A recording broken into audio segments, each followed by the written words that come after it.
We all know about Gandhi's non-violence and his insistence on this principle. It was derived from certain religious and spiritual scriptures. At the same time, it was very pragmatic, and that's how he fought against the British while participating in the freedom struggle of the Indians.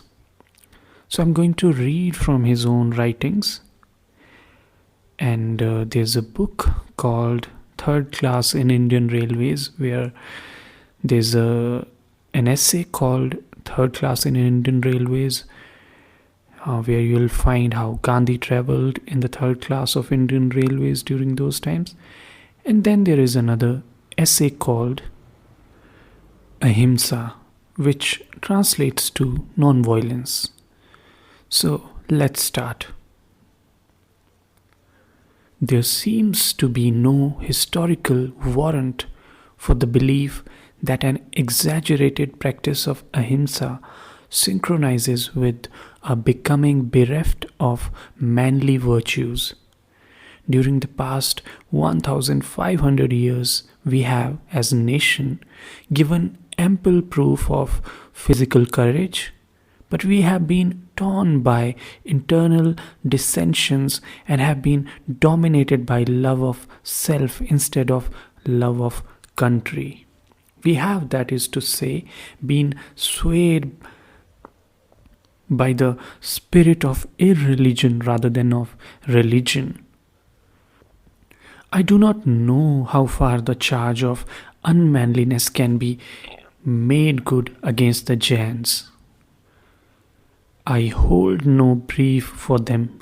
By birth, I am a Vaishnavite and was taught ahimsa in my childhood. I have derived much religious benefit from Jain religious works as I have from scriptures of the other great faiths of the world. I owe much to the living company of the deceased philosopher Rajchand Kavi, who was a Jain by birth.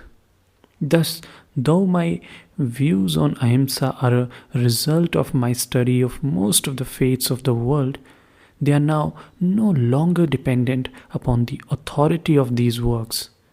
They are a part of my life, and if I suddenly discovered that the religious books read by me bore a different interpretation from the one I had learned to give them, I should still hold to the view of ahimsa as I am about to set forth here.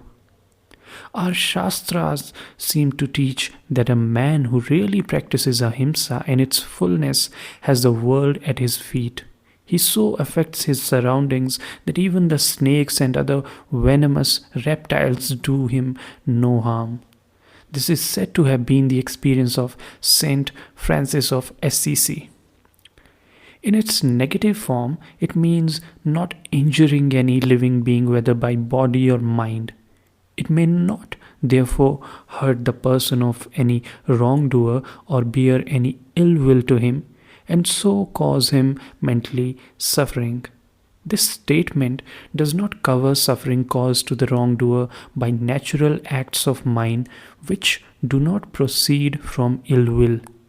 It, therefore, does not prevent me from withdrawing from his presence a child whom he, we shall imagine, is about to strike.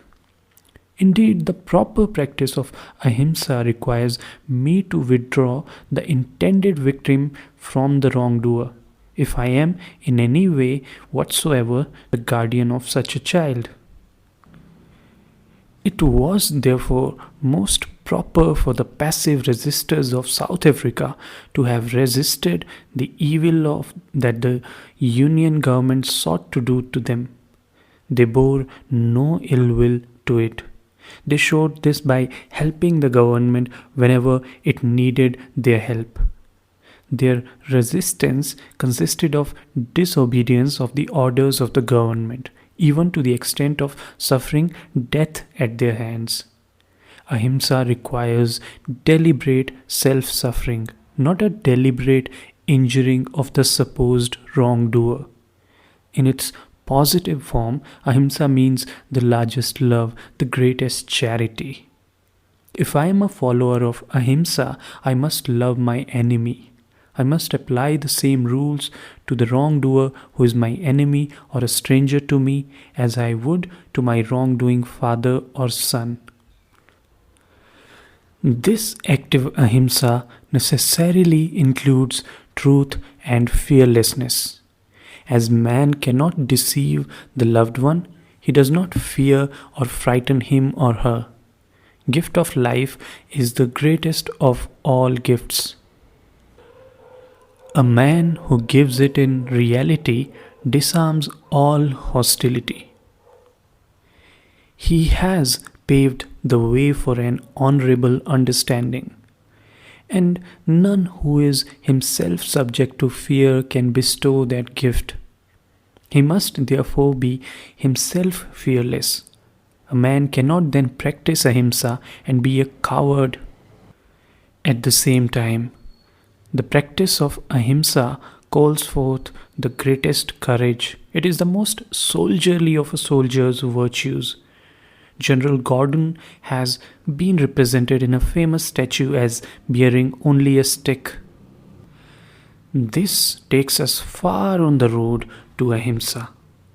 But a soldier who needs the protection of even a stick is, to that extent, so much the less a soldier.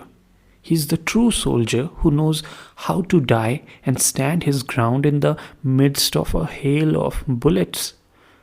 Such a one was Ambarisha, who stood his ground without lifting a finger, though Duryasa did his worst.